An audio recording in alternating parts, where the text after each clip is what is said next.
Es apjautu, kad es tā Dieva īstā klātbūtne tiešā ir tad, kad tu dari tuvākajam labu. Tam tuvākajam, ko Dievs vai providence tev sūta. Jo tas viņas teksts ir tāds, tas cilvēks uz ielas vai vienkārši vienalga radu vidū vai tā, kurš ir grūtībās, tā nav tava iespēja.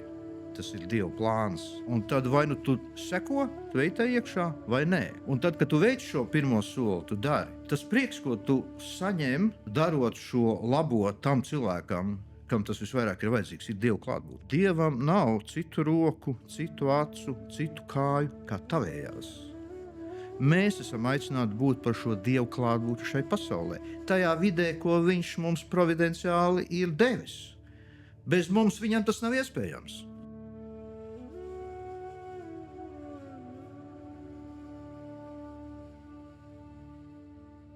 Uz jūsu un mūsu veselību. Jā, amen. Jā, Arni, sveiks šajā dienā un šajā mūsu kopējā pasākumā. Paldies, ka piekrīt parunāt.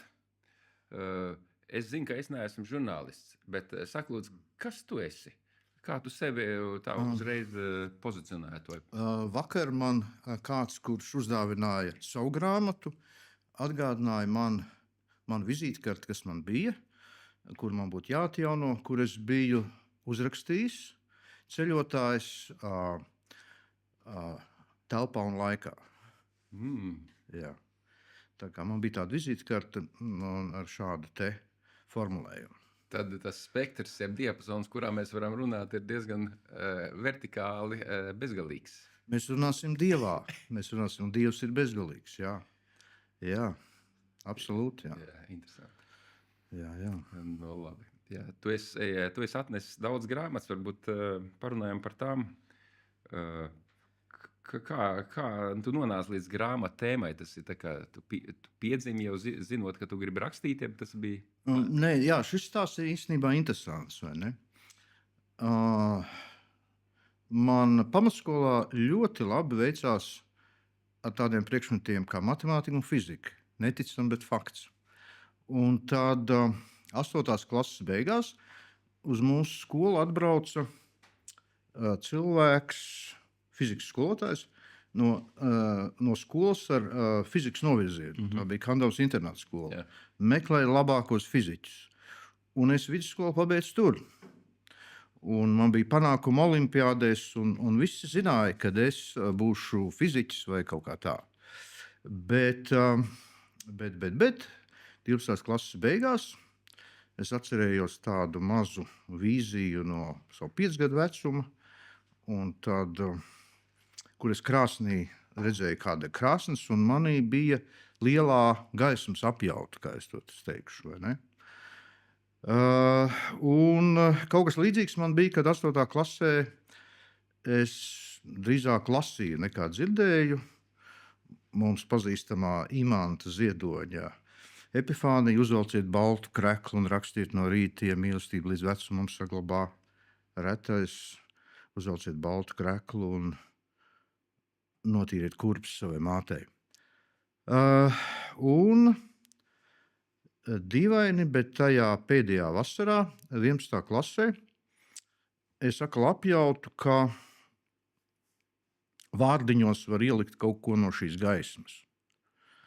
Un tad es redzēju, bija tāds žurnāls Draugs, kur bija izsludināts eseju vai tēlojumu konkurss vai tam līdzīgi.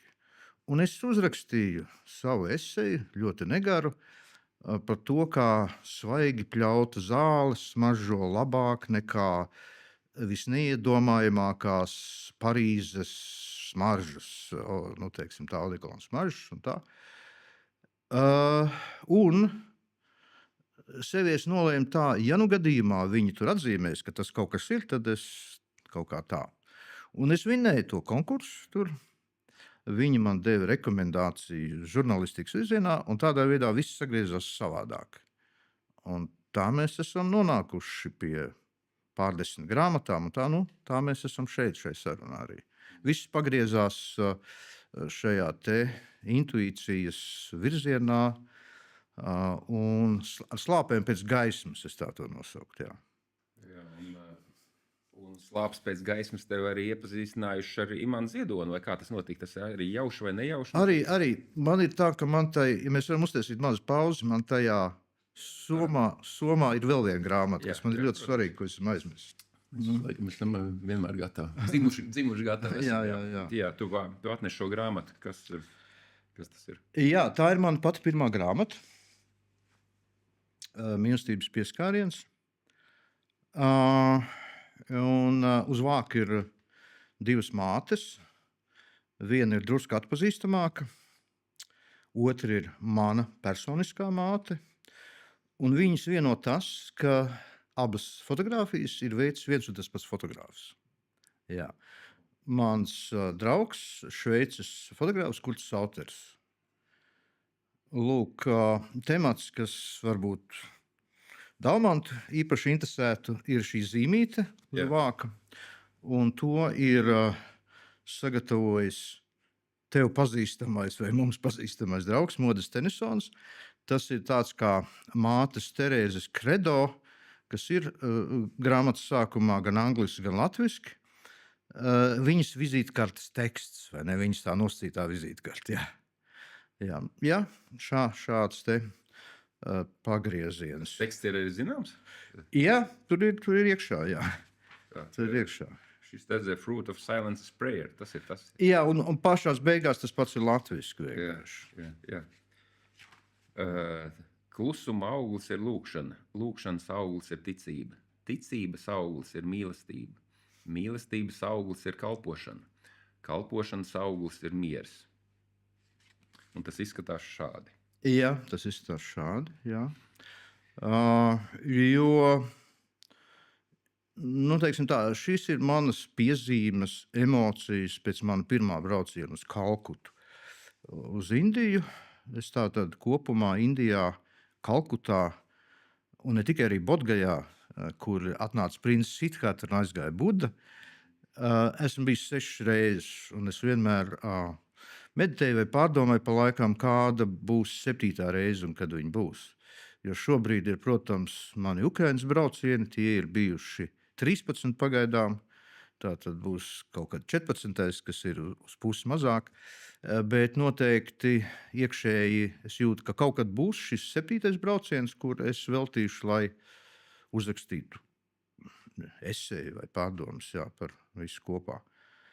Jā, tā kā tas ritenis tad griezās vai griežas, tad, kad es izvēlējos šo sekošanu šim te gaismas impulsam, ko ir teiksim, rosinājuši gan vienkārši skatīšanās krāsnī, kā deg uguns 5 gadu vecumā, imanta epifānija.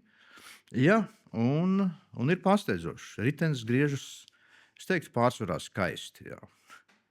Jā, tad tu esi lēnām nonācis pie tā, ko tu teici, ka Dievs ir visur vienmēr mūžīgs un mīlestība. Jā. Bija kaut kāds konkrēts brīdis, kad tu apjauti to, ko tu tagad teici? Šādas lietas, teiksim, tajā pirmajā braucienā Kalkutā, man bija arī tas gods vai iespēja būt brīvprātīgajam mātes Terēzes namos. Un es apjautu, kad es tā Dieva īstā klātbūtne tiešā, un tas ir arī viņas liecība, viņas pieredze, ir tad, kad tu dari tuvākajam labu. Tam tuvākajam, ko Dievs vai providence tev sūta. Ja? Jo tas viņas teksts ir tāds, tas cilvēks uz ielas vai vienkārši vienalga radu vidū vai tā, kurš ir grūtībās, tā nav tava iespēja. Tas ir Dieva plāns. Ja? Un tad vai nu tu seko, tu ej tajā iekšā vai nē. Un tad, kad tu veic šo pirmo soli, tu dari. Tas prieks, ko tu saņem, darot šo labo tam cilvēkam, kam tas visvairāk ir vajadzīgs, ir Dieva klātbūtne.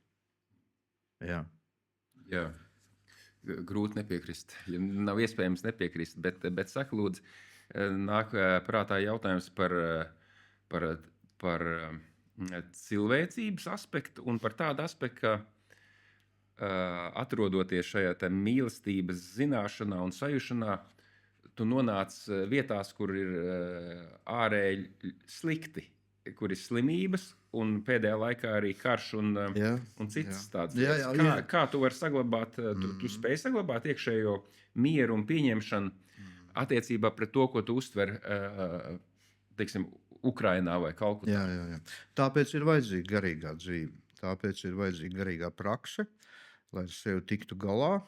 Bez tās es nevarētu šos gadus un arī šos ceļojumus izturēt. Jā, ir vajadzīga meditācija, lūkšana, sevis konfrontācija ar svētajiem rakstiem, lai ko mēs arī katrs no tā saprastu. Ir vajadzīgs šis laiks, klusumam.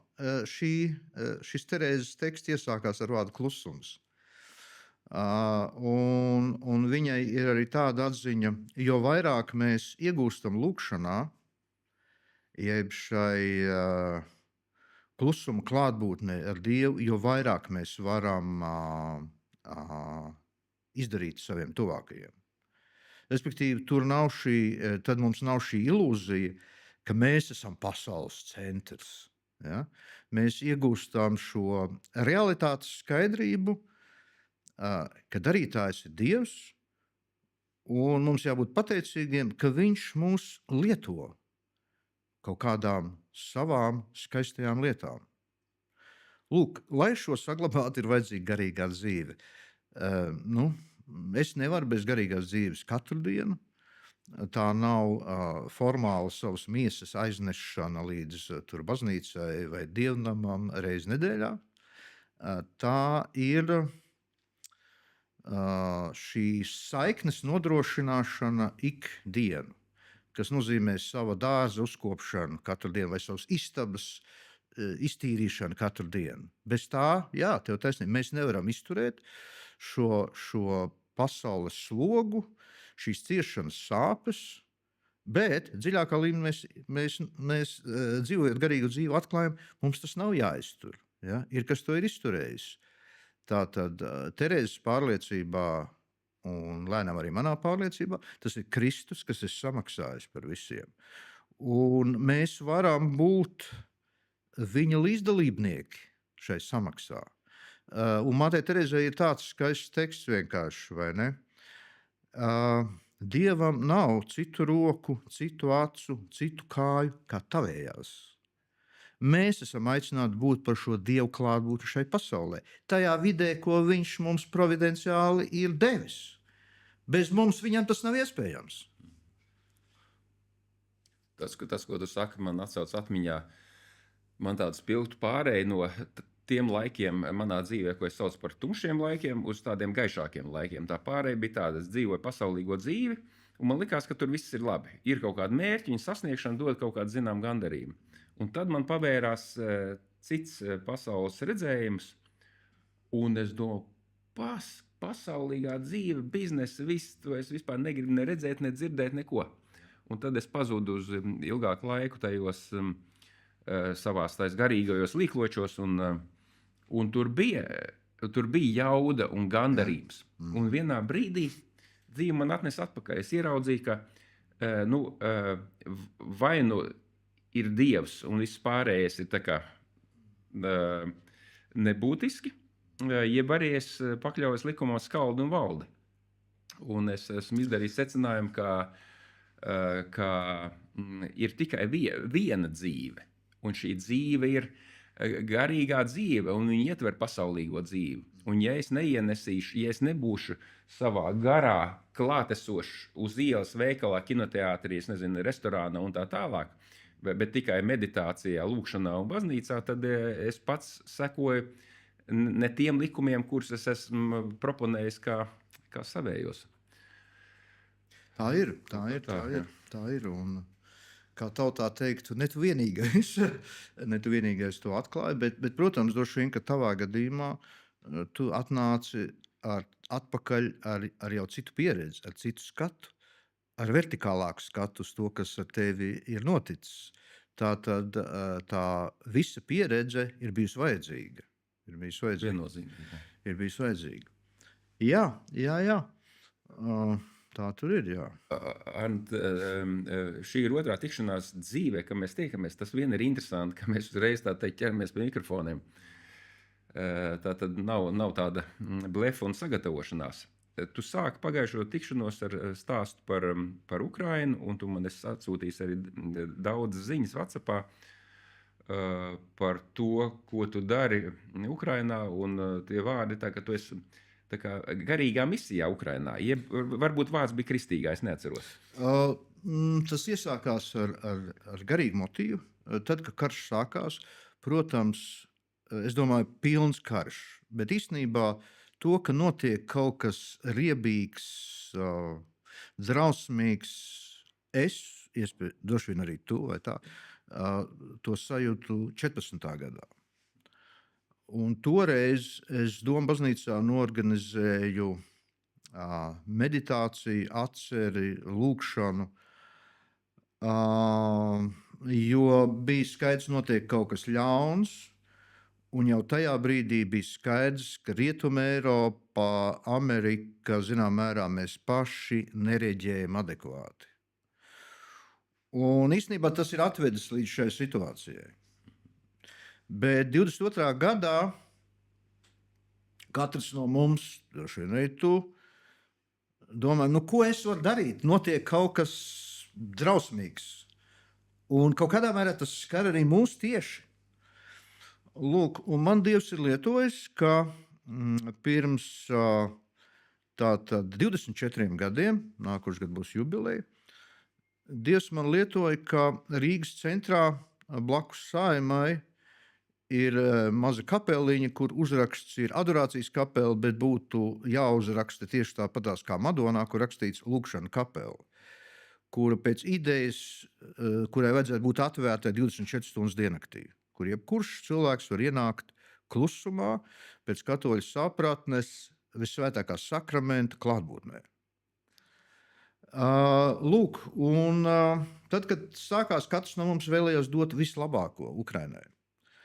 Un tā kā mani Dievs šādā veidā ir lietojis, es misionāram, ar kuru kopā mēs to paveicām, vai kur Dievs mums lietoja, mātiņam Lučijai, kas ir no Teksas, bet ar Sicīlijas izcelšanos,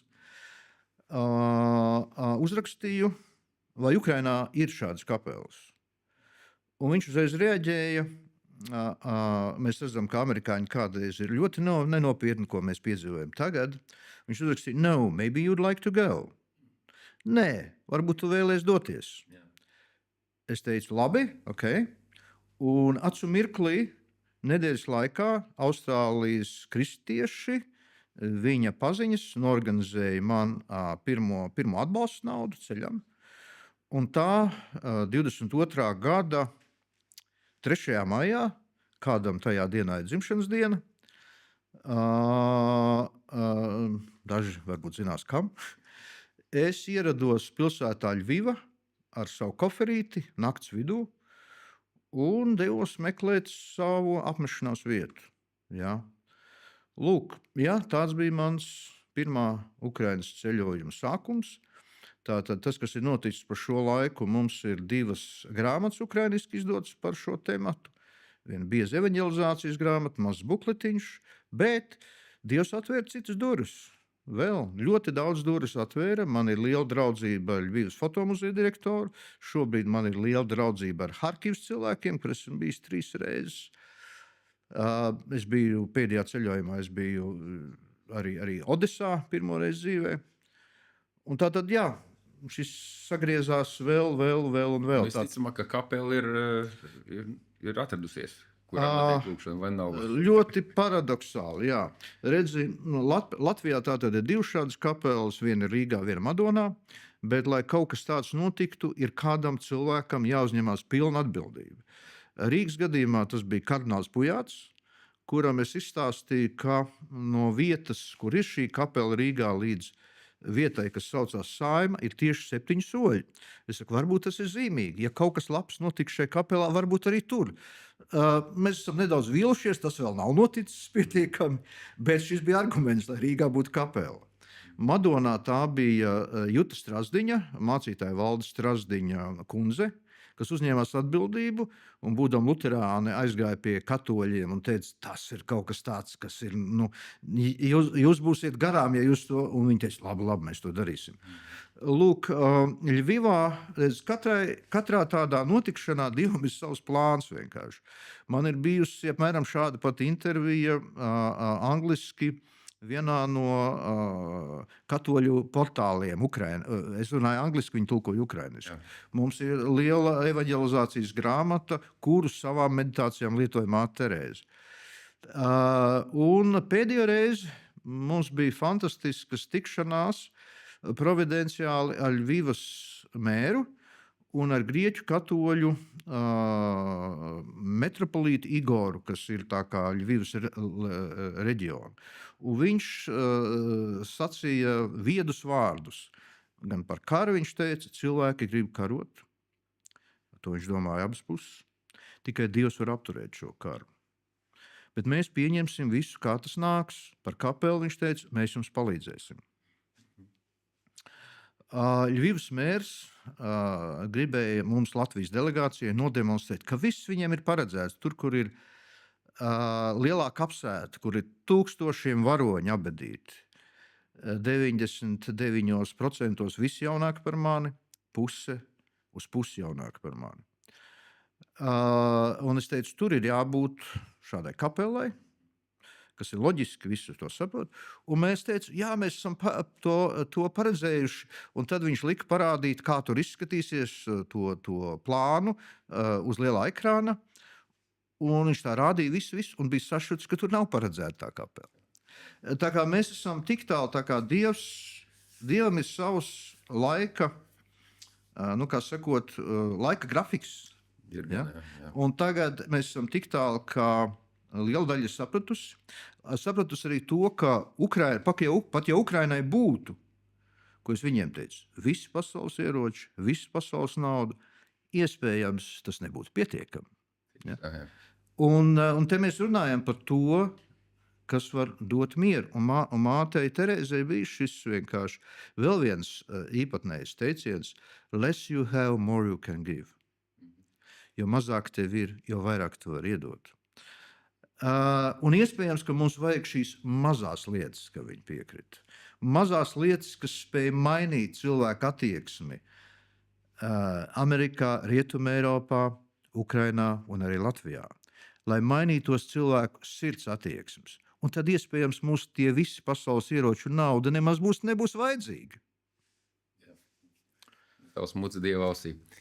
Bet atnāca divi komentāri. Mēs zinām, pat lidostās ir kapelas, kas ir 24/7 pieejams. Tas zīmīgi, ka tas tik lēnām notiek baznīcās, bet viss notiek, kam jānotiek. Bet otrs ir, teiksim, Ukraina. Tur tomēr ir... Kad tu skaties uz Ukrainas notikumiem, tu nevar neredzēt ne tikai to labo, bet arī to naidu un pretrunas un iespējams pat atriebības sajūtas ārpasauli citos cilvēkos. Tev nepaņem tā tieksme arī pašam izvilkt zobenu un parādīt, kur vēž ziemotiem sliktajiem. Šajā gadījumā Krievijai. Vai tu spēji nodalīt, tu spēji būt Dievā visu laiku, jeb... Es teiktu, tās ir divas dažādas Ukrainas, mēdījos un realitātē. Es teiktu, ka naida pārņemtus Ukraiņus es neesmu saticis. Es esmu varbūt saticis, ko es nosauktu par svētā naida. Ko mēs uzreiz sapratīsim, ja pat ne mums, bet mums kaimiņos viena raķete iznīcinās vienu māju. Ja jums personiski ne jauši vai jauši nogalinās rīt vai parīt, lai Dievs nedod jūsu dzīves biedru, jūsu bērnu, vakardienas mana sāpja informācija ir, ko man pateica rakstniece Inga Ābele. Viņas draudzene ukrainiete atbrauc uz Latviju, lai šeit nāktu pasaulē viņas bērniņš, kas ir piedzimis.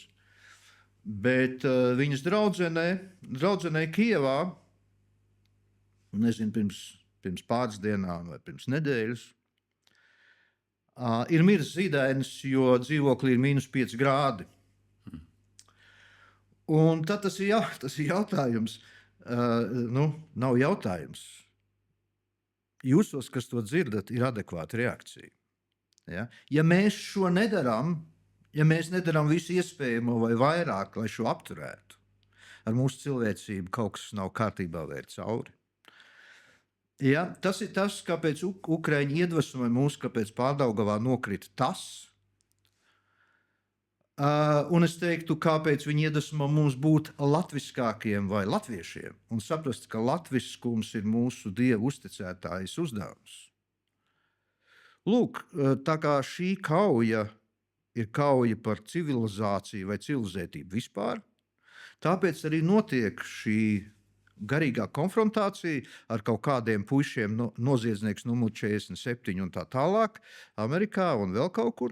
Šī ir lielā konfrontācija. Tas ir, kā par Jēzu saka, tas stūrakmens. Ukraina ir stūrakmens.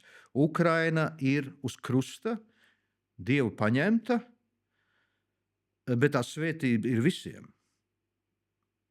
Tā tas ir. Jā. Paldies. Man atnāca tāds jautājums, kā parasti saka, ka ir ļoti pareizi, ka ir valsts sadalīta no reliģijas vai no baznīcas. Vēsturē pat tas izsekojams, kad tas tā parādījās. Bet vai tas nav radījis situāciju, ka mums tiešām ir sadalītas dzīves? Tev ir Dieva dāvana, ka tu dzīvo Dievā un mīlestībā pastāvīgi, bet Es cenšos. Jā, es saprotu, tieši tā. Es arī mācos to, bet būtībā mēs dzīvojam divas dzīves. Un vairumā cilvēku labākajā gadījumā Dievs ir baznīcā, ir meditācijas zālē un uz ielas un ikdienā ir kaut kas cits. Tev neliekas, ka varbūt tas ir kaut kā jāpamaina? Es domāju, šobrīd sevišķi barikāžu kontekstā mēs tātad šī saruna notiek tad, kad mēs atceramies barikāžu notikums. Bet es domāju, šī lieta sākas ļoti dziļi, zinām mērā no pārpratuma par kristietību un Kristu. Neapšaubām to, ko mēs saucam par Eiropas vērtībām, tas nav iespējams bez Kristus un kristīgām vērtībām. Un tas ir nabaga Eiropas Savienības pārpratums, es teiktu arī kļūda, ka Eiropas Savienības konstitūcijā nav iespējams rakstīt par kristīgām vērtībām, kas ir ierakstīts, paldies Dievam, Latvijas Saeimas Satversmes preambulā. Paldies Egīlam Levitam par to. Bet šis stāsts sākas no 3. vai 4. gadsimta. Respektīvi 3. gadsimta beigas. Jo kristietība līdz tam, vai kristieši, bija nosacīta relatīvi maza grupa, garīgi meklētāji, kuri tika vajāti no pamata institūcijām, no valstiskām institūcijām. Un apkārt nesaprata, kas tā par tādu dīvainu sektu, kuras tāds bija daudz, bet viņiem varonis ir tā kā nosists, ja, bet viņi tā kā tur vēl kaut ko dara. Bet tad bija šis 4. gadsimta dīvainais apvērsums, ka kristietība pieņēma imperators Konstantīns, vajāšanas pārtraucās un notika pretējais. Kristietība kļuva par valsts reliģiju. Un tāds pareizticīgo priesteris Maskavā, Aleksandrs Meņš, kur 90. gadā nogalināja, es teiktu, mūsu reģiona pravietis, apgalvoja, ka tas ir vislielākais sliktais nodarījums, kas ar kristietību vēsturē ir noticis. Jo vajāja tos, kas nebija kristieši. Bet Kristus saka, es esmu ar vajātājiem, vajāt tos, kurus vajā. Tātad Kristus bija ar tiem, kas nebija kristieši. Un kā sekas mēs redzam šobrīd, ka mūsu kaimiņos mēs redzam karikatūru par kristietību. Bet šis ir ietekmējis visu apkārt.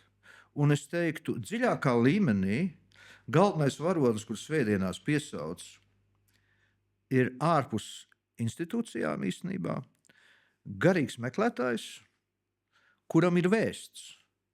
Nevis garīgs meklētājs, bet kuram ir vēsts, kurš ir, tajā nozīmē es esmu sistēmiskajā garīgumā, zinām mērā, ka viņš ir vēstījums, un tad tā terminos var atkal kļūdīties, vai ne? Bet dziļākā līmenī viņš negribēja radīt sistēmu. Viņam bija mācekļi, kas viņam sekoja, bet sistēma vienmēr palīdz. Cilvēka tā daba liek viņu visu sistematizēt. Ja? Bet tā īsa atbilde būs tāda, ka ja mēs mainīsimies paši, šī klasiskā formula, mainīsies pasaule ap mums, un arī mēs esam valsts, vai ne, tādā veidā, bet kopumā viss ir atkarīgs no cilvēkiem, kas maina savu dzīvesveidu patiešām, pēc būtības, kas seko Kristum savā dzīvē, nevis vārdos. Šoks par māti Terēzi bija tas, ka viņa izmainīja savu dzīvi 39 gadu vecumā, būdama normāla mūķene, skolas direktora, kad Dievs viņu kaut kādā tur vilcieniņā, ar kur esmu braucis, teica, vai tu negribi visu atstāt un doties pie šiem nabagiem, pie šiem smirdošiem uz ielas. Tas ir Indijā, kurā ir liels katedrāls un tā, un līdz tam viņi mira tur sliktās karmas dēļ lieku pēdiņās un tā tālāk. Un viņi bija tā, kas, man viņiem jāpieskarās pirms viņi nomirst. Vismaz uz kādu laiku šis bija apvērsums Indijā, sapratnē par Kristu, par kristietību un arī visā pasaulē, jo viņi runāja no savas pieredzes. Šeit ir tieši tas pats vienkārši. Viss ir atkarīgs no zināma mēra pēdiņās es liektu trakajiem, kas seko evaņģēlijām, nevis viņi par viņu runā. Ja? Trakais mediņš, kas ir daļēji tur dalīts, Andrejs vai ne priesteris, ir tāpēc, ka viņš pēc savām metodēm viņš strādā ar pēdējiem, ar dzērājiem un tā tālāk, vai ne? Un tā, ar viņu mēs bijām kopā Kalkutā, ja nemaldos, tas bija mans 3. ceļojums arī. Jā, tā tad visu maina tie cilvēki, kas paši mainās. Tā ir īsta atbilde. Ja kļūst par savas dzīves mērķi, jāsāk ar sevi vienmēr. Šis ir vienīgais, tā ir vienīgā iespēja. Un mums ir jāļauj, lai Dievs mūs sastop. Ir tāds viens teiciens, ka Dievs gaida, ka tu apstāsies, lai viņš tevi var noķert, ja? Jo tu visu laiku skrien un beidz no viņa prom. Viņš ir tepat blakus, viņš jau tev ir. Tādēļ tas klusums, tādēļ tā apstāšanās vajadzīga. Paiesim mazliet sāņus, joprojām par to valstu un reliģiju. Man bija tas gods būt Butānā daži gadus atpakaļ. Tas, kurš vadīja to mūsu pasākumu, bija karaliskās ģimenes galvenais ārsts, un viņa brālis bija galvenais rituāla meistars. Respektīvi, tur bija tāda, mēs ieraudzījām ne tikai to garīgo pusi, bet arī tādu pasaulīgo. Un kas bija interesanti, mūs aizved uz vienu ministriju. Neatceros, kas tā pa ministriju. Ministrija bija liela ēka, kur no ārpus izskatījās kā cietoksnis, būtiski tā kā liels augsts žoks. Iegājām pa vārtiem, izrādās, ka tas nav žoks, bet tā ir ēka, kvadrāta veidīga. Un tad ir liels laukums, un laukuma vidū ir vēl viena ēka. Un tā ēka, kas ir vidū, ir templis budistu. Un tā ēka, kas ir apkārt, tā ir ministrija, kur strādā ministrijas darbinieki. Un mūki savukārt tur visu dienu nodarbojas to, ko mūki nodarbojas. Un kas ir zīmīgi, katru rītu un katru vakaru visi ministrijas darbinieki iet uz templi un kopā ar mūkiem lūdz tādā veidā, kā viņi to dara budismā. Un tas man likās tik zīmīgi, tik pārsteidzoši. Tā kā neko vairāk par to nevar pateikt, bet tā kā varianti ir, bet otrs bija kas, ka nenoliedzami tā sajūta bija visā Butānā un, protams, tajā vietā mierpilna un tāda meditatīva, pārliecinoša, un es pat teiktu, tuvu laimes sajūtai ar priecīgām, gaišām sejām un acīm. Jā, Jā, tas tev varbūt pārsteigs, bet šis pats Aleksandrs Meņš, kas noteikti ir arī mans viens no garīgiem skolotājiem, es viņu neesmu saticis, bet es esmu, teiksim, inicējis vairākas viņa grāmatas latviski. Viena no tām, kas ir viņa lūkšana grāmatu, 1/3 iztulkoja kāda Lidija Lasmane, jo viņa gribēja šīs lūkšanas latviski. Tad ir viņa grāmata arī Cilvēkdēls. Viņš apgalvo, ka budisms, kas īstenībā nav reliģija, ko tu zini labāk par mani, bet budisms ir vistuvāk kristietībai no visa cita. Kādēļ? Tādēļ, ka viņa prātā budisms aicina uz šo dziļo meditatīvo klusumu, kurā viņa prāt var īsti izdzirdēt Kristus balsi, kuru dažkārt paši kristieši nesadzird. Tā kā, jo viņš bija no tiem pareizticīgiem teologiem, viņam ir daudz teiksim, grāmatu, vesela sērija par cilvēces garīgo attīstību. Tā skaitā par budismu, par islāmu. Un viņš tajās neraksta kā šī brīža, teiksim, mainstream pareizticīgie Krievijā, vai ne? Es sākumā teikšu, ienaidnieku valodā pārtulkošu, vai ne? Это дьявола, потому что это дьявола. Tas ir no vēlna, tāpēc, ka tas ir no vēlna, un mums pat neinteresē, kas tas ir. Aleksandrs Meņš gluži otrādi, kā savukārt viņa garīgais skolotājs Vladimirs Solovjovs, pazīstamais filozofs, rakstīja par lietām, kuras viņš bija izpētījis. Ar cieņu, jā, un kaut kādā ziņā tas atkal sasaucas ar māti Terēzi, kura sacīja tā: es mīlu visas reliģijas, bet iemīlējusi es esmu savējā. Respektīvi, šī cieņa pilnā attieksme pret visiem garīgā ceļa meklētājiem, kurā var notikt arī šis cieņpilnais dialogs, kas varbūt savu kulmināciju sasniedza pie kāda svētā Franciska kapa Asīzē, kurā kāds Karols Vaitila, citiem vārdiem Jānis Pāvils II, organizēja miera lūkšanas, ko nebūtu slikti atjaunot. Varbūt kāds var dot ziņu kādam puisim, kas šobrīd saucās Leons 14. pie Asīzes kapa, kur kopā klusēja. Daži to sauc par lūkšanu, bet klusēja. Tātad Dalailama, Jānis Pāvils II, tur bija arī kāds indiāņu tērpā, kādi musulmaņi un ebreji. Varbūt mums ir vajadzīgs atkal šis kopīgais klusums. Jā, Asīzes Francisks varbūt ir tā vērts, lai mēs arī viņā iedziļinātos, jo nevelti tajā laikā 12. gadsimta beigas, 13. gadsimts nebija tik ļauni kā šobrīd varbūt, kad pasauli var ar vienu klikšķi iznīcināt. Nebija tehnoloģija tāda, bet nebija arī nekāda ideālā pasaule.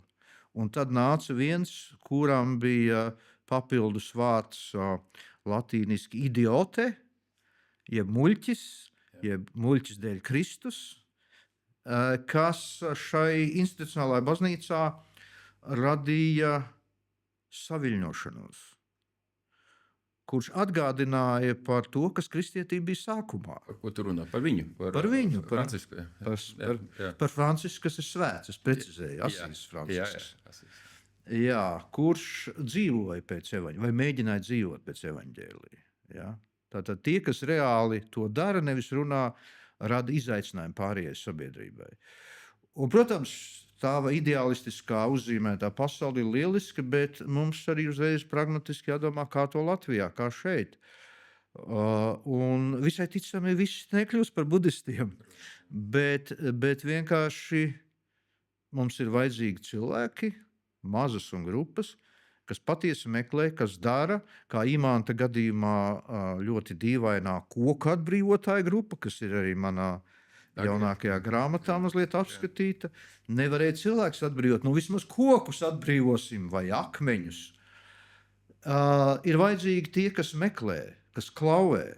Un kādā lielā grāmatā, ko svētdienās citē, kas klauvē, tam tiks atvērts. Lai top, jā. Zīmīgi tavu vārdu par to, ka par Francisku un Asīzi. Man bija tāds posms, ka es vēlējos klātienē sajust, kas tad ir tajās svētvietās. Un es biju nodzīvoju nedēļu Asīzē, un tad Lurdā un Fatimā, un atradu tuvāko viesnīciņu, kas cik tur varēja būt, lai pilnīgi es tur esmu tagad klāt. Es nekur no tām vietām neesmu bijis, bet apzināti, uz Asīzes nebraucu apzināti. Jā, un tad dienu un naktis tur biju, pa dienu es tur vienkārši staigāju, meditēju, un vakarā es tur mēģināju sajust, un bija ļoti zīmīgi. Šis krustiņš varbūt. Tas krustiņš ir? Tas ir no Asīzes. Jā? Jā.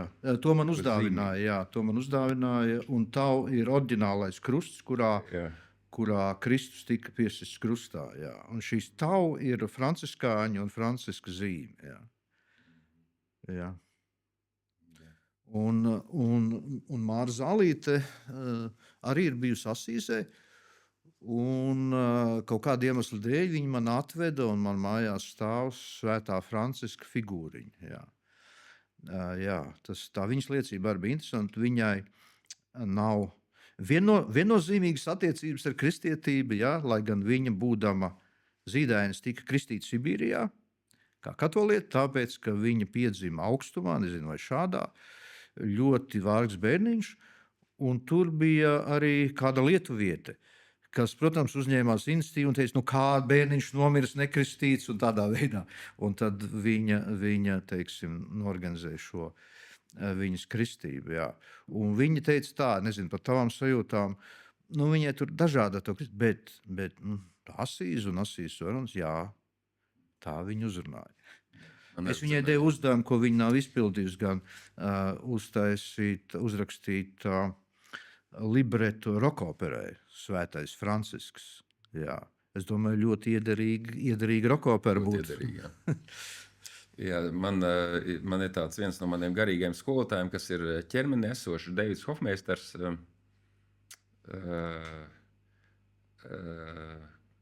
Tāds Kristus apziņas pārstāvis, bet ne kristīgās reliģijas pārstāvis. Un viņš min tādu citātu, ka universāla reliģija nav iespējama un nav vajadzīga, iespējams, bet universāla pieredze ir nenovēršama. Tādā nozīmē, ka tas, kurš satiek to vienu, tas nav svarīgi, pa kuru ceļu viņš ir gājis. Un tad, jebkuras reliģijas pārstāvis, jebkuras tautas pārstāvis var runāt ar otru šajā te sirds līmenī. Amen. Jā. Vēl tāds man zīmīgi pieredze atnāca, teica, ka bijusi tā kopīgā lūkšana un tādu vajadzētu atkārtot. Tātad, lai top, es uzzināju par vispasaules, visu reliģiju un garīgo mācību kongresu, kur savā laikā aizsāka viens indiešu guru, kurš no viņiem bija tas. Labi, nav svarīgi. Kaut kādā 19. gadsimta beigās. Aurobindo varēja būt. Aurobindo nē, bet Vivekananda tas bija. Okay. Vivekananda, jā. Un 2009. gadā Austrālijā bija kārtējais kongress, un es pa viņu uzzināju, es domāju tā, kāds tur jāsūta. Bet tā kā man neviens nebija pa ķērienam, neviens garīgais virsvadītājs Latvijas, tad es viņam uzrakstīju, ka es pats esmu Latvijas garīgais virsvadītājs, visu reliģiju un sektu. Tā man pieņēma. Amen. Tas, kas tur bija tik fascinējoši, ka tur bija, protams, visas kristīgās, nekristīgās, jūdeiskās reliģijas un hindu un tā tālāk. Un tad bija pamattautību garīgās mācības. Tā kā Ziemeļamerikas Indijā, Dienvidamerikas Indijā. Un kas bija zīmīgi, ka tās sarunas notiek grupās, kad 5-6 dažādu garīgo mācību un reliģiju pārstāv, bet nevis tā, ka ir tēma un tagad viens otru tur masējiet, kurš ir tā teikt spēcīgāks savos vārdos, bet tur bija tā, ka viņiem bija iespēja ļauts sagatavoties, vienam ar otru parunāt gada garumā un nonākt pie kopsaucēja. Un tas bija tik skaisti, ka cilvēki vienkārši runāja ar domu novest sarunu pie viena, kā Ziedonim. Es skaitīju nonācu pie viena. Un katra saruna, kas bija vesels nedēļas garumā, 20-30 dažādās tēmās, un tad katra beidzās ar šo te wow faktoru, ka, pieņemsim, kristiešu bīskaps un Ziemeļamerikas cilšu indiāņu vadītājs vienojas kopīgā dziesmā. Tas bija ļoti, ļoti iedvesmojoši. Tā kā, tas tā vienkārši padalos ar savu pieredzi. Jā, tas tā ir, bet, un lai Dievs dod, ka kāda šāda dialoga turpinās, bet mēs redzam, ka pasauli ir ugunsgrēkā. Ugunsgrēkos, un blakus šīm sarunām un tā, ir jādara kaut kas, lai šos ugunsgrēkus censtos dzēst, cik mēs varam. Tā ir tā otra lieta, ka ekstrēma situācija prasa ekstrēmas rīcības, ekstrēmas izšķiršanās. Un tur katram ir savs aicinājums vai savi aicinājumi, vai ne? Un tā. Bet, un tas visos līmeņos tas ir vajadzīgs šobrīd. Un katrs viens var kaut ko darīt. Pilienu līmenī. Tas ir, ko mātei Terēzei arī tur pārmeta, bet iepratī tiem nabagu miljoniem, kas tur ir uz ielas. Tas taču ir, viņi saka, tie 50,000, ko mēs esam pacēluši, tas ir nekas, tas ir piliens okeānā. Bet ja mēs šo pilienu nebūtu veikuši, okeānā būtu par vienu pilienu mazāk. Un tur ir ļoti svarīgi no šīs dialoģēšanas, kas ir vērtība pat par sevi, lai sakot šī ētiskā rīcība katram tajā vietā, tajā līmenī, kurā viņš to var. Jā. Paldies par šiem vārdiem.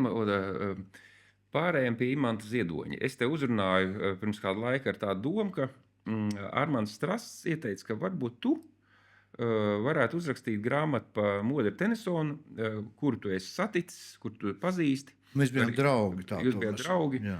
Un tas pirmais, ko tu man teici, ka jālabprāt, bet tu esi aizņemts un tā tālāk, kas ir tā kā objektīvu un saprotam.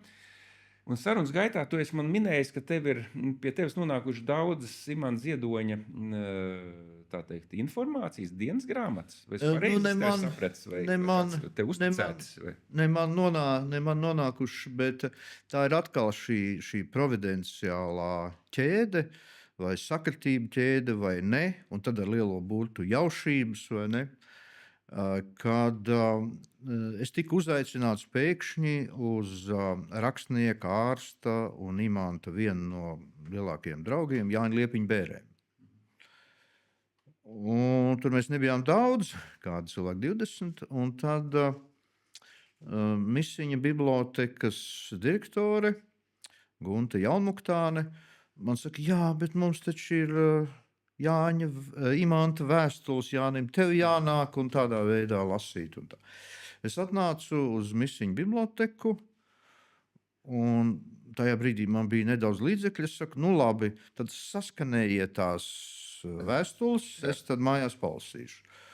Un tad ir tas tāds jautājums, ko es esmu pateicis un divreiz iekritis dzīvē. Es saku, jums ir vēl kaut kas? Droši vien, ka nav jautājums. Un viņi padomāja, un tad izstūma 2,5 ratiņus ar Imanta Ziedoņa dienas grāmatām. Jā, es ievilku elpu, un, protams, ja šāda provokācija tev notiek, tu esi spiests lasīt. Ja? Un jā, es veltīju šķiet 1,5–2 gadus, lai to visu izlasītu. Tā bija otrā reize, kad es iekritu, jo pirmā reize bija Tukuma muzejā, kad es rakstīju grāmatu Tukuma imants. Pirmā grāmata par imantu Ziedoni man ir par imantu un tukumu. Un es ienācu tai muzejā un prasīju, jums ir kaut kas, zinot, es tā formāli atnācu tā. Viņa atnesa fotogrāfijas tā, un tad viņa atnesa imanta vēstules savam klasbiedram no Tukuma, kurus viņš rakstīja no 18 līdz 22 gadu vecumā. Viņu nebija tik daudz, bet katra no tām bija tas bija imants Ziedonis pirms imanta Ziedoņa. Tātad viņš tur bija sācis slimot ar tuberkulozi, viņam bija pirmā operācija Talsu slimnīcā bez anestēzijas, un viņā sākās šīs eksistenciālās pārdomas, jo īstenībā šajā vilnī starp būt un nebūt viņš bija no 18 gadu vecuma. Viņam neļāva studēt klātienē filoloģiju, jo viņam bija šie baciļi, tuberkulozes, bet viņam ļāva strādāt skolā un bibliotekās. Tas bija tā laika paradoks.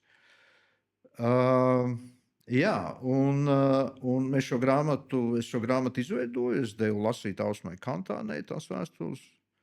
Es nezinu šo imantu Ziedoni. Tāpat arī viņa dēls Rimants teica, es nezinu šo imantu Ziedoni. Tas bija imants pirms imanta, tātad tur tā enerģija, izlaušanās enerģija tikai vēl kāpu stadiju. Jā, tur bija viņa tā cīņa, pārdomas, šis viņas spīts pret tām slimiem, pret to visu, kas viņam nāk, un tādai tur tikai krājās vēl, jā, un tāds bija. Un tā kā es iekritu otro reizi, šādi, un tad, ja Dievs dos, es esmu sakārtojis no šīm dienas grāmatām to daļu, kas varētu tikt publiskota. To izlasīs gan Rimants, gan arī Baiba, imanta meita, un atzinuši par labu esam, jo tur ir tikai tas, kāds būtu imanta balss šobrīd šeit un tagad.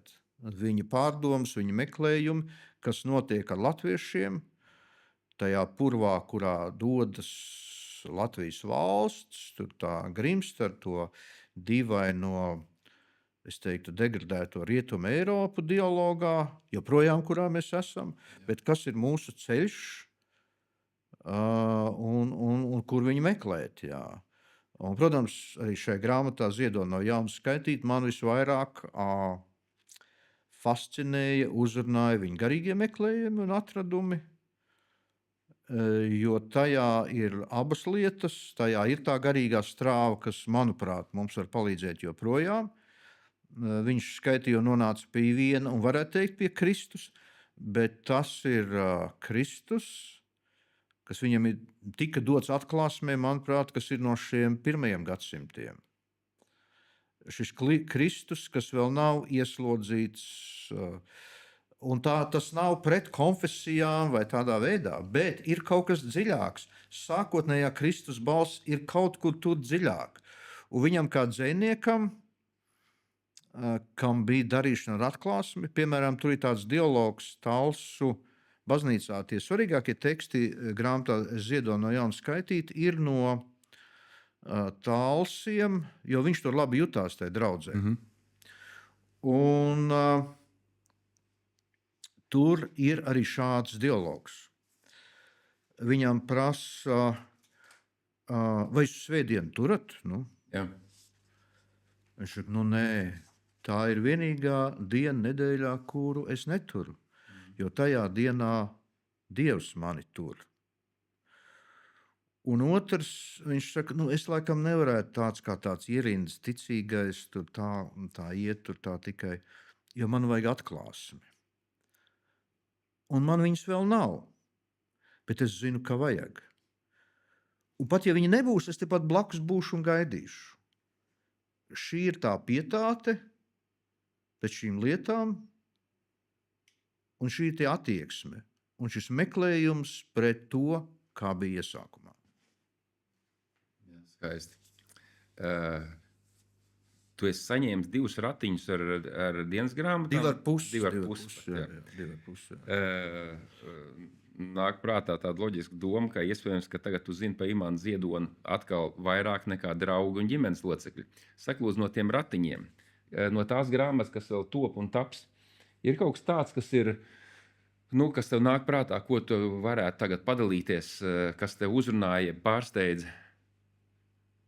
Es domāju, pirmkārt, es nezināju, ka viņam ir tik intensīvs darbs ar sevi, šī viņa iekšējā disciplinētība un viņa burtiskā paļāvība uz providenci, uz nejaušiem cilvēkiem uz ielas.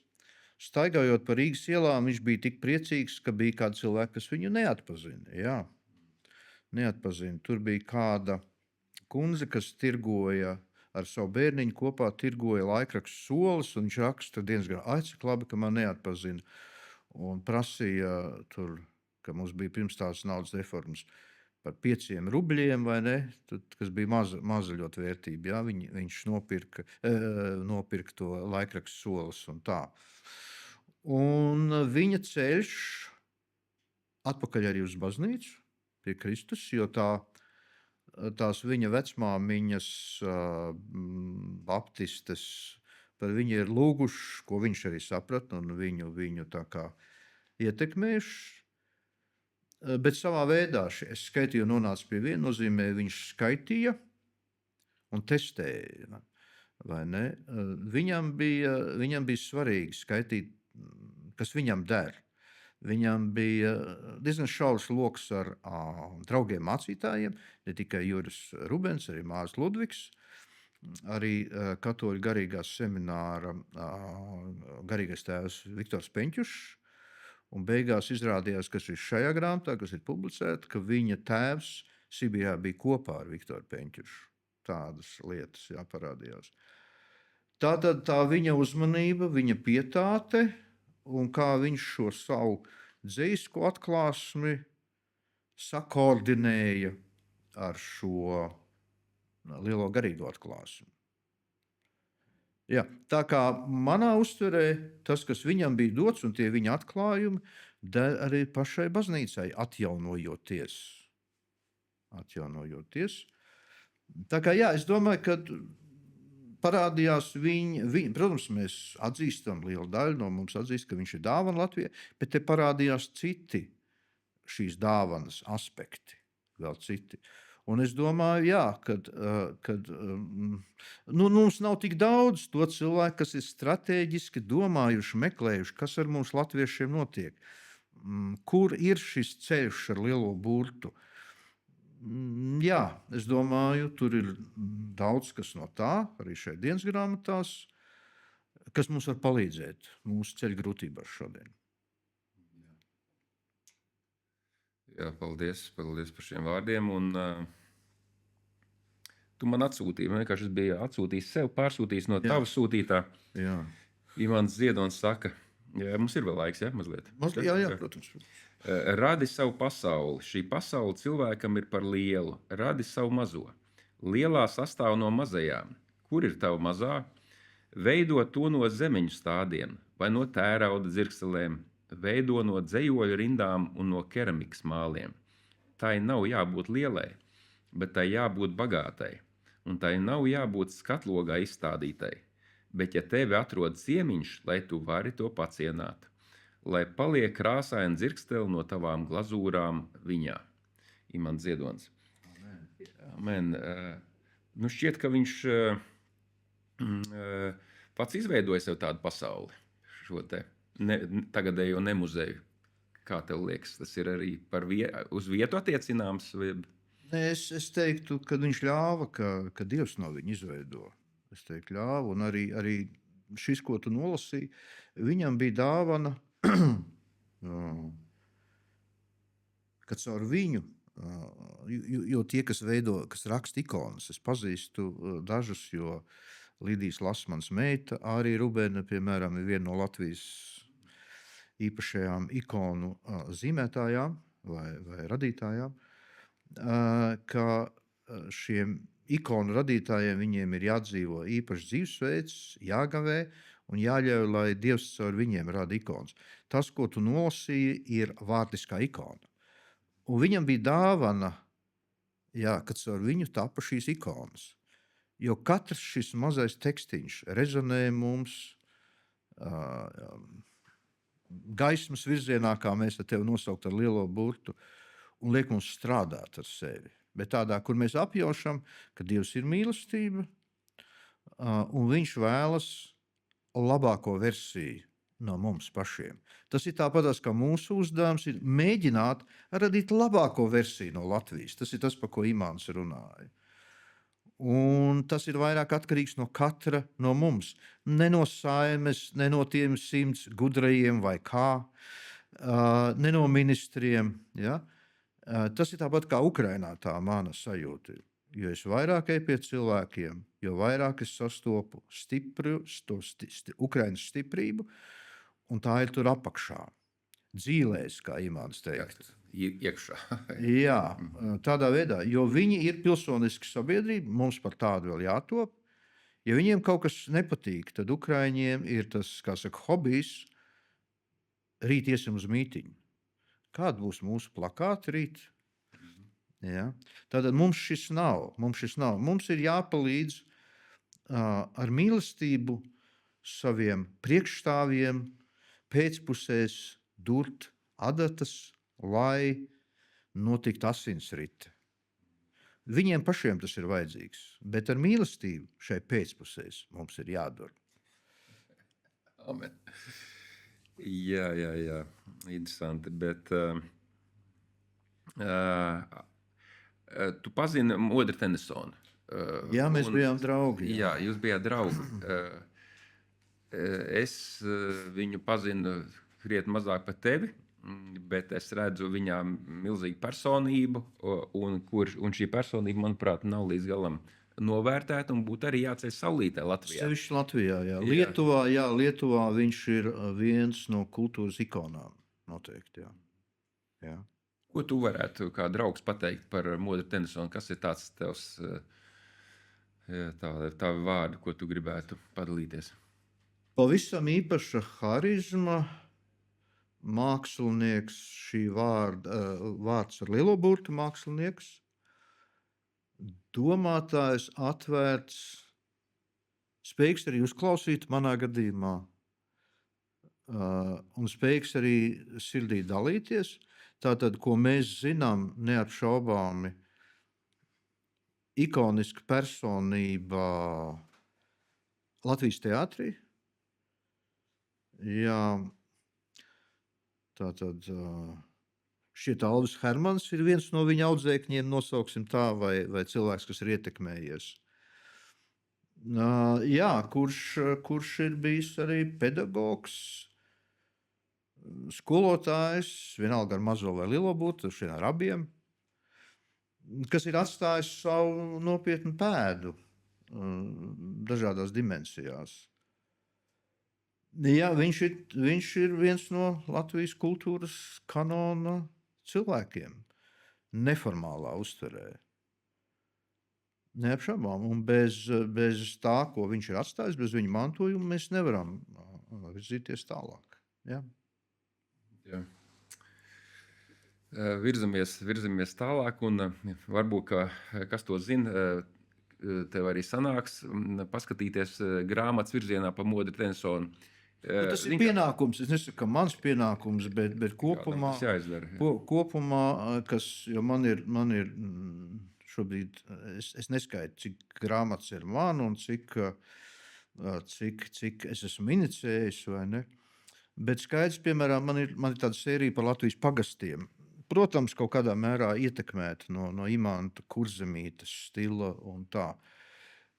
Bet, ja mēs saliekam, labi, ja tie ir cietie vāki, cietajos vākos, kas ir noticis ar to vietu, ar tiem cilvēkiem, tas tomēr ir darbs, kurš varētu būt, ka ilgāk saglabāsies.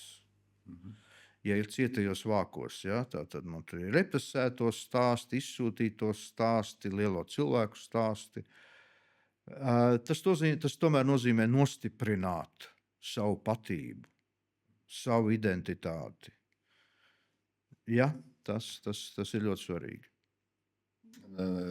Iepriekš, kad tu stāstīji par imantu un attiecināji šo dzejoli un salīdzināji ar ikonu, tad man nāk prātā tāds vārds salikums, ka Dievs runā ar mums visas dienas garumā. Bet ne no katra cilvēka mēs esam spējīgi uztvert, ka Dievs runā ar mums. Tad iespējams, ka ikonas, protams, un Imants Ziedoņa zejoļi, un, protams, ne tikai Imants Ziedoņa zejoļi, tieši kultūras un mākslas cilvēku, Latvijas dižgaru pienesums Latvijai ir tas, kur mēs varam sajust, ieraudzīt, ka Dievs runā ar mums caur šiem cilvēkiem. Vai tu vari nokomentēt, ko es saku? Vai tu ar tā jūti? Vai tas ir vienkārši... Ko tu sauc par ikonu? Ja? Ikona no kurienes nāk? No kurienes šis dzejos nāk? Es tādā nozīmē, kas ir avots. Jā, protams. Ja tā ir Dieva elpa, tā ir Dieva izelpa. Jā, atklāsim nozīmē, ka kāds ir ļāvis, ka Dievs ar viņu runā. Ja? Bībeles teksti ir šādā veidā tapuši. Tas ir tas tiešais veids, kā Dievs ir runājis, un ir runājis ne tikai šiem cilvēkiem, caur šiem cilvēkiem viņš ir runājis mums visiem, kas vēlamies dzirdēt. Jā, tas ir tas, kas viņš runā visu laiku, vienmēr tā kā tu saki, bet daži ir atvērti, dažiem ir dzirdīgākas ausis. Un mēs visi esam daudz vairāk vienoti un savienoti, nekā mums tas šķiet. Ne tikai tie, kas ir redzamā pasaulē, vai ne? Jo garīgā dimensijā vienā brīdī mēs ieraugam to, kas ir Bībeles ir apgalvojums, pie Dieva viss ir dzīvi. Un man ir bijušas šīs mistērijas sajūtas, gan radot grāmatas par pagastiem, gan arī man bija savu laiku tāds dīvains televīzijas redzījums. Gorbačova laikā, es esmu tik vecs, ka es esmu no tā laika.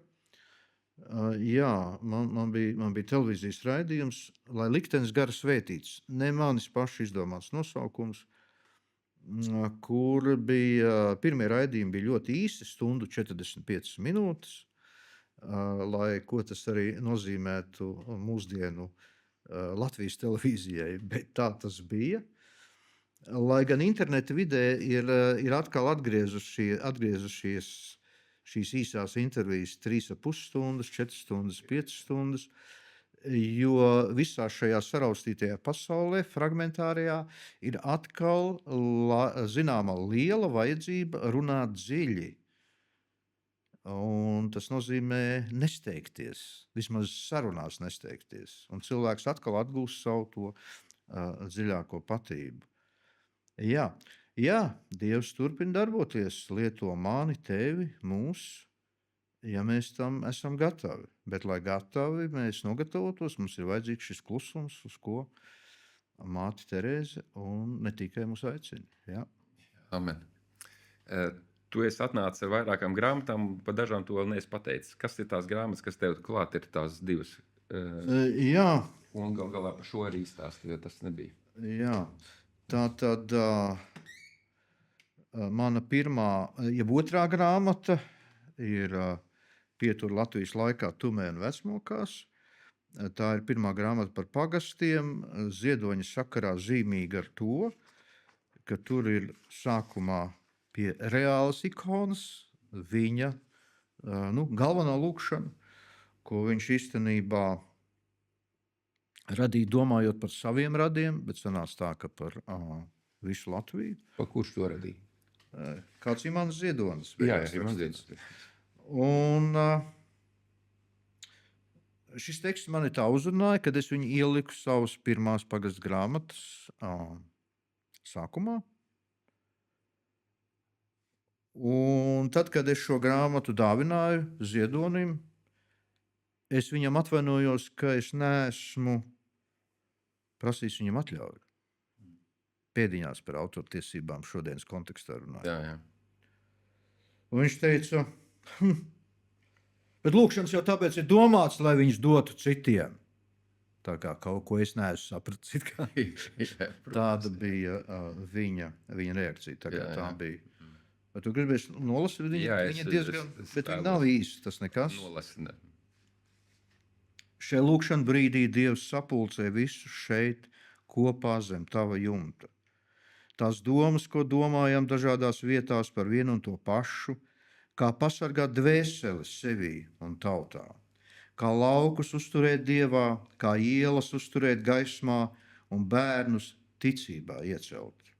Dievs sapulcē manus radus, kaut domās šajā altāra priekšā, lai no mūsu mājām viņa domas sanāk šai brīdī zem tava jumta, es lūdzos. Cik katrs ir labs, tik atnāks un pieliks pie labā un atstās te kopā. Mēs nevaram visi tikt kopā, bet domās mēs varam. Kungs dari, lai jūtu, ka viņi ir klāt savās domās šai brīdī. Es piesaucu savējo domu šai vietā, šai lūkšanas brīdī. Cik vien esam labi, tik būsim šai brīdī kopā. Kungs nedali mūsu labumu daļās, lai esam kopā. Cik es esmu stiprāks, tas tiks manam brālim. Un viņa darbi atmirdzēs māsā un manī, es lūdzos. Mūsu Tēvs debesīs, mana tēva un vectēva domas ir tevī, un tās ir te klāt mūsu ģimenē, zem tava jumta. Lai nāk mūsu bērni pie mums, Dievs iedala viņiem te vietu, lai viņiem ir viss, ko te sanesam, lai tiem nav jādala, lai tiem ir viss, nav daudz. Dievs palīdz augt mūsu dzimtai, vēl lielākā gaismā un iet uz gaismu un turēties tīriem. Es piesaucu gaismu šai brīdī no savas dzimtas un turu to Dievā. Kungs palīdzi augt mums, es lūdzos. Vienalga, kur ir mani bērni šai brīdī un brāļi un māsas, es saucu to šurp, mēs izaugam lieli tavā vārdā. Šai brīdī mēs nometam tumsu. Dievs palīdzi mirdzēt mums, es lūdzos. Imants Ziedonis. Amen. Paldies.